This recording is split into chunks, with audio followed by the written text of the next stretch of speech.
राहुरी तालुक्यातील करसगाव येथे माणुसकीला काळीमा फासणारी संतापजनक घटना घडली असून आदिवासी भिल्ल समाजातील महिला व अल्पवयीन मुलींवर प्राणघातक हल्ला करून त्यांचा विनयभंग केल्याचा गंभीर प्रकार उघडकीस आलाय। या घटनेत अनेक महिला, लहान मुले व पुरुष गंभीर जखमी झाले असून त्यांच्यावर शासकीय रुग्णालय अहिल्यानगर येथे उपचार सुरू आहेत। करसगाव येथील गट नंबर 28 मधील जमीन भिल्ल समाजाने गेल्या 50 ते 60 वर्षांपासून अतिक्रमण करून कसत असल्याचे सांगितले जाते। या ठिकाणी गावातील काही लोक जमा झाल्याचे पाहून आदिवासी कुटुंबियांनी विचारपूस करण्याचा प्रयत्न केला, मात्र याच वेळी जमावाने थेट आदिवासी कुटुंबावर प्राणघातक हल्ला चढवला।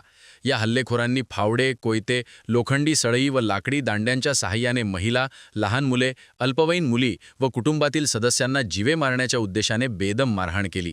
एवढा गंभीर गुन्हा घडूनही राहुरी पोलिसांनी अद्याप कोणताही गुन्हा दाखल न केल्याने संपूर्ण जिल्ह्यातील भिल्ल समाजात तीव्र संतापाची लाट उसळली आहे। वंदना देवदास गांगोडे, माझं वय 25। आम्ही आमच्या वावरामध्ये करसगाव इथे वावरामध्ये आम्ही गायांसाठी चारा आणायला गेलेलो होतो। तर माझे भाऊ आणि ते शेतीमध्ये काम करीत होते। तर गावातले लोक काही आमच्या वावरामध्ये रोटा मारण्याची याची त्याची धमकी देत होते। त्यांना तर ते रेकॉर्डिंग करत होते।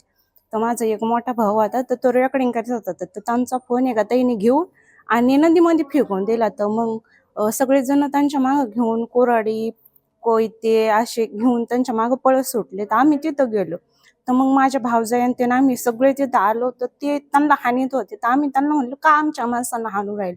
तर त्यांनी बाया सुद्धा बघितल्या नाही, बायांना सुद्धा त्यांनी कुऱ्हाड्यांनी, खोऱ्यांनी त्यांनी असे हाणमार केली। तर आम्ही घरी पळलो। घरी आले, माझे भाऊ आणि ते सगळे घरी पळाले। तर ते घरामध्ये घुसून त्यांना बाहेर काढून त्यांना हाणीत होते। तर म्हणायचे, या आदिवासी लोकांना इथं थांबून नाही द्यायचे, यांचे घर पिटून द्या। माझ्या भावांचे डोके फोडले, एका भावाच्या हाताला लागलं, म्हणजे पूर्ण एकदम बेशुद्ध पडूस्तवर ते हाणीत होते।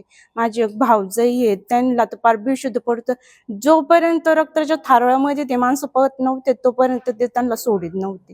तर यांना सगळ्यांना आम्ही धरायचा प्रयत्न करायचो। ते लहान पोरं सुद्धा बघत नव्हते, लहान पोरांना सुद्धा धरून असे पकडीला फेकून द्यायचे ते बाई। तर मग मी काय केलं, लहान पोरांना सगळं गोळा केलं घरामध्ये, एका ठिकाणी त्यांना कुलूप लावून घेतलं, कोंडलं आणि मी बाथरूम मध्ये गेले।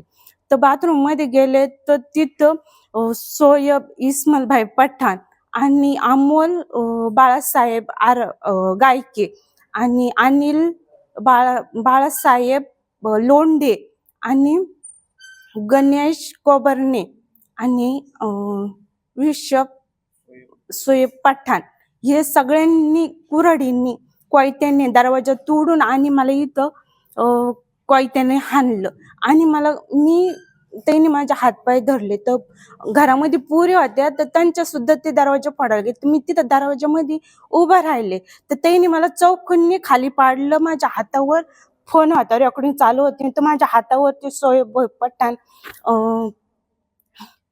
अमोल गायके येईने माझ्या हातातून फोन हिसकून घेतला, माझे हातपाय दाबून धरले आणि मला ते हाणू लागले। जोपर्यंत माझ्या डोक्यातून रक्त वाहिलं, मी बेशुद्ध पडले, तोपर्यंत ते मला हाणत होते। इथून पुढे मला काहीच माहिती नाही।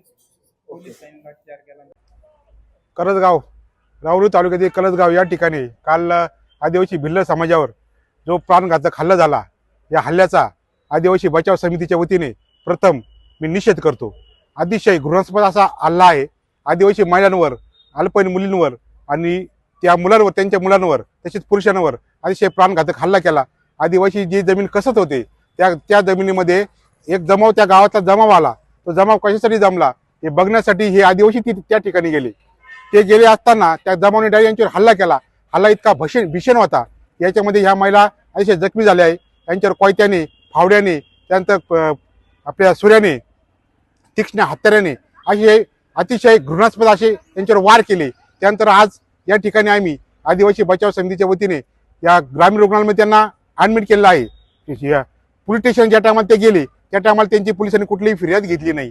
पोलिसांनी त्यांना मेमो दिला, तुम्ही याच्या रुग्णालयामध्ये जा, ॲडमिट व्हा, आम्ही तुमची फिर्याद घ्यायला त्या ठिकाणी होतो। पण अद्याप दुसरा दिवस उजाडला आहे, पोलिसांनी अद्याप त्यांची फिर्याद घेतली नाही, कुठले जबाब घेतले नाही।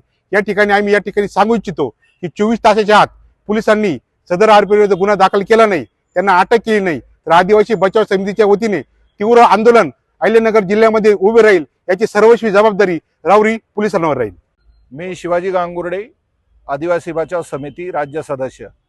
आज सिव्हिल हॉस्पिटल या ठिकाणी जे आदिवासी समाजावर जो अमानुषपणे हल्ला करण्यात आलेला आहे आणि त्यांना प्राणघातक हल्ल्यामध्ये जखमी करण्यात आलेलं आहे, त्या कुटुंबाला भेट देण्यासाठी आलो होतो.